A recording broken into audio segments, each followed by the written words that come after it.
My name is Tony Lenihan. I am a keen cyclist. I currently work within the cycling world in the world of active travel. I'm a sustainable travel coordinator for a local authority in the Midlands. I've been doing that for about 9 years now. Prior to that, actually, I was a police officer and I retired still fairly young. And because I'd always been a keen cyclist and I had another job in me when I retired, I tried to find a career that fitted my hobby, as it were. So I trained and became a bikeability instructor. Worked for a while training primary school children in bikeability, which was excellent, and then moved to a couple of other different roles within the sustainable travel team. And now I'm involved in behaviour change to encourage people to cycle and walk more, use public transport and car sharing. Behaviour change is not quite as Orwellian as it sounds. It's just merely just trying to give people who want to make a change in travelling habits the ability and the opportunity to do so. We're not anti-car, but we're just kind of pro-choice, and we know that 65-ish% of all car journeys in this country are 5 miles or less, and we know that the vast majority of those journeys are made with one person in the car only. So we try and chip away at that group of people to say that if you could swap out some of those journeys some of the time, you're going to make a big difference. And we use kind of established behavior change science principles. Really, we work on a principle called COMBI, which stands for capability, opportunity, and motivation. COMBI.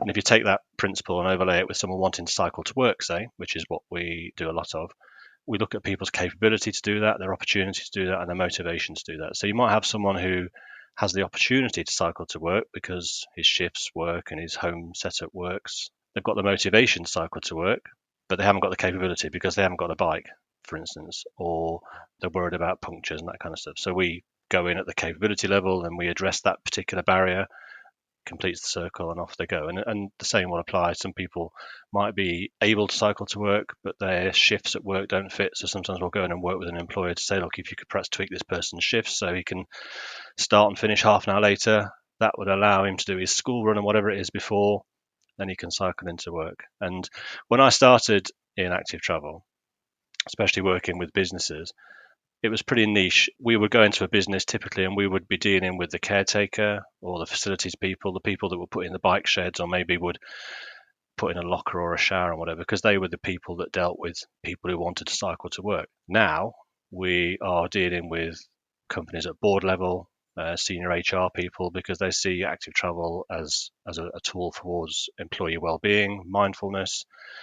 We know that people who cycle to work are happier and healthier and more productive, and that is that's an HR win. So we are dealing now increasingly at board level with companies who really see the benefits of active travel. So it's really changed. The landscape's changed a lot since I started. And it's a really I won't say it's without its frustrations, because it is very frustrating at times, but it also is an area of work where you can really make a difference and score some real wins for people, which is really quite rewarding. So yeah, that's what I do. I think you've answered most of the questions I was going to ask there anyway. You're actually going to be talking about a trip that you made last year Yeah. in Southern Europe. But just before we get to that, we are recording this on the 15th of March, 2023, and my clock says 12:15. And on one of my screens here, I've got the budget. Jeremy Hunt is about to stand up and give his budget. Now, Yeah. you work in active travel, and we were talking about this before we started recording. There has just been a big cut in the funding available for active travel. Is that going to have a massive impact, do you think? It remains to be seen. There has been a massive cut. Going back one step, active travel has never been better funded than it is now. Again, when I started, it was a bit of a Cinderella service, and it was seen as a nice thing to do, but not really an essential. And over the years, that's moved on, and to the point where we have been better funded than we ever have been before. Part of that was a funding commitment of about £600 million, I think, over the next couple of years. Prior to this, we've had the gear change booklet from the Johnson government, written by Andrew Gilligan. It was a really well received, well researched, well written document that covers all sorts of transport planning policy areas. LTN 120, the design guides to standardise infrastructure and cycle infrastructure. And all that was funded, and the formation of Active Travel England. So all these things have been done. Active Travel England is a statutory body, and statutory consultees on things like planning applications and developments and that kind of stuff. So a lot's been done with the funding that we've had. The funding budget cut you're talking about was, I think, a bit unexpected. Lots of ongoing projects probably will be a bit nervous about how they're going to continue going forward. But I think it only came out last week, and I think people are still trying to understand the implications of it. It may well be it's not quite as harsh as reported. It may well be there's some kind of government manipulation of figures that actually the funding is less, the funding cut is less harsh than it seems. But it's probably a bit early to say. So it's a shame because it has really been well funded, and it looked like there was some good years ahead in terms of funding. And when the various prime ministers came and went during the summer last year, we were concerned that with each change of prime minister, there might be a change in the funding arrangements.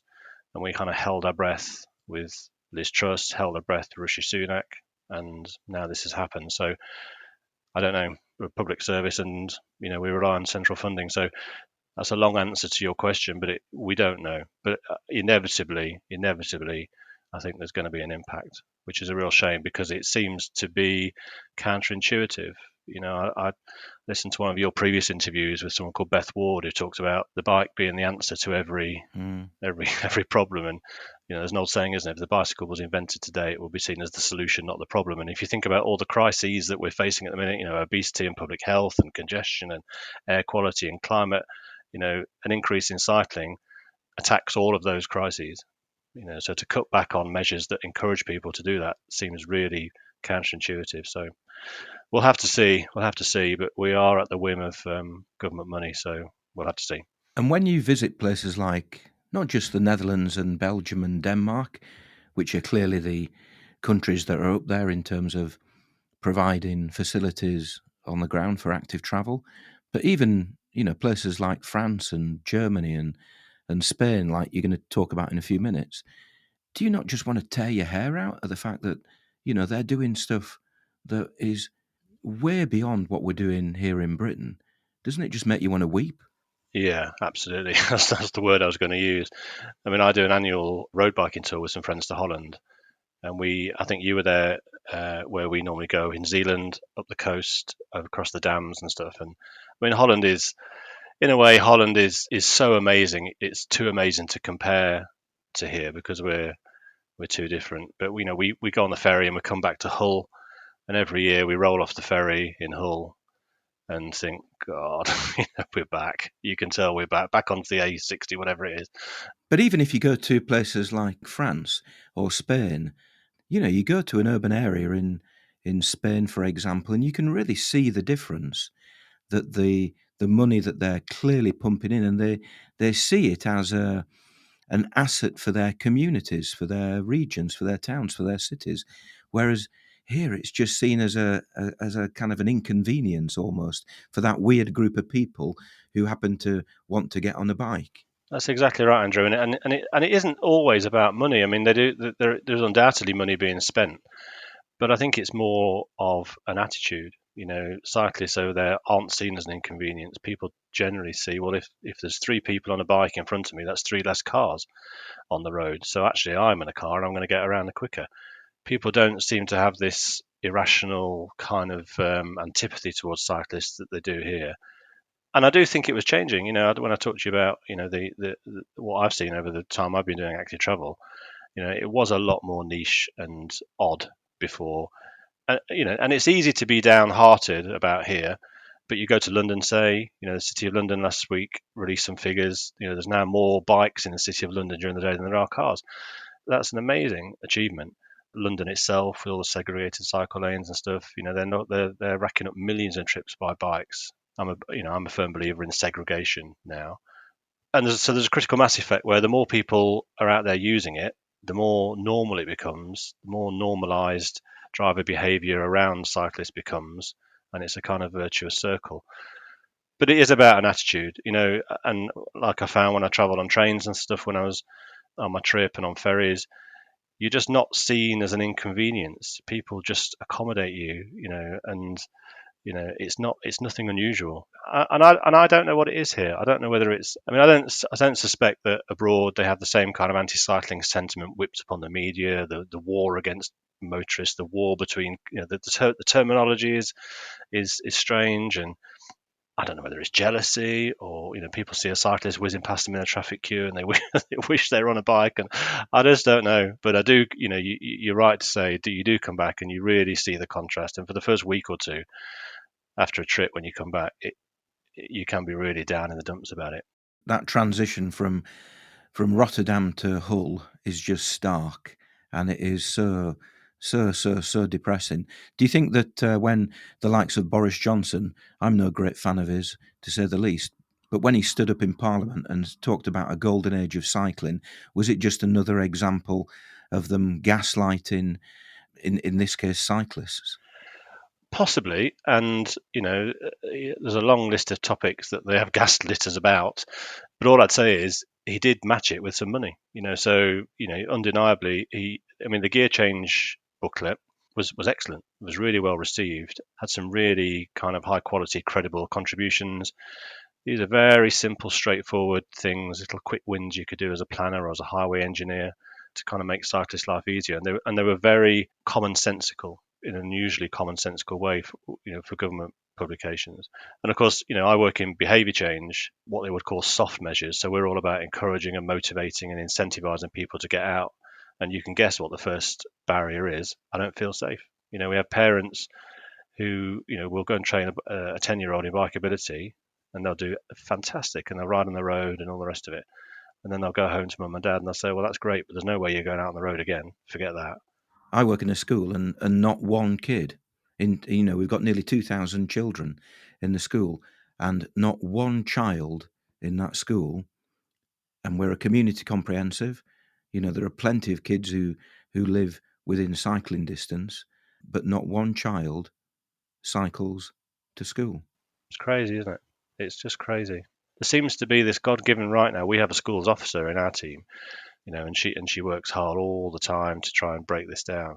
But there seems to be this God-given right that people have in no other area of their life, really. They don't insist they park right outside a shop. They don't insist that they park right outside the football ground, but they insist they park right outside the school gates, and it causes such problems. And we do clear zone schemes where we try and ban cars from coming into the area around the school, but the pushback we have from parents is incredible. You can't, it's dangerous for my child to walk. There's ice on the pavement, there's this, there's that. I've got to be able to drop them off outside. And it got really, really, at one particular school, got really kind of angry. Politicians, local councillors were involved. Thinking this is just to keep cars a street away from the school. It benefits everybody.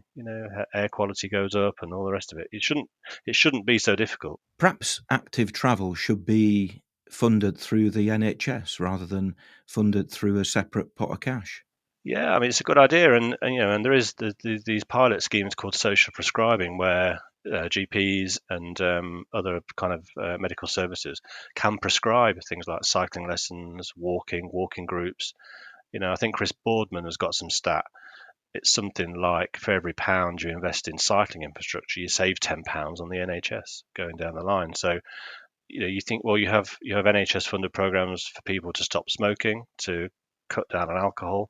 Why not NHS program to invest in this? Because it's preventative. It's a straightforward preventative measure that down the line is going to save a load of cash. So it's a good idea, but it takes that leap of thinking, faith, doesn't it, to do it? And we seem to be stuck in a bit of a loop. And you talk about other European countries. I suspect they're a bit more enlightened in that, and they see that, and that's perhaps where they invest the money as well as putting in a bike lane. They see it downstream, the savings. So perhaps that's what happens. Right, okay, well that is fascinating. I think there's probably scope for a podcast in itself talking about all that kind of stuff, but we are going to move on, and we're going to talk about your trip last September, October, from Bilbao to Athens, which you named B to A as opposed to A to B. It involved 10 ferries. You were staying in a mixture of hotels, hostels, campsites. First question, how did you come up with that route? What was particular about that route?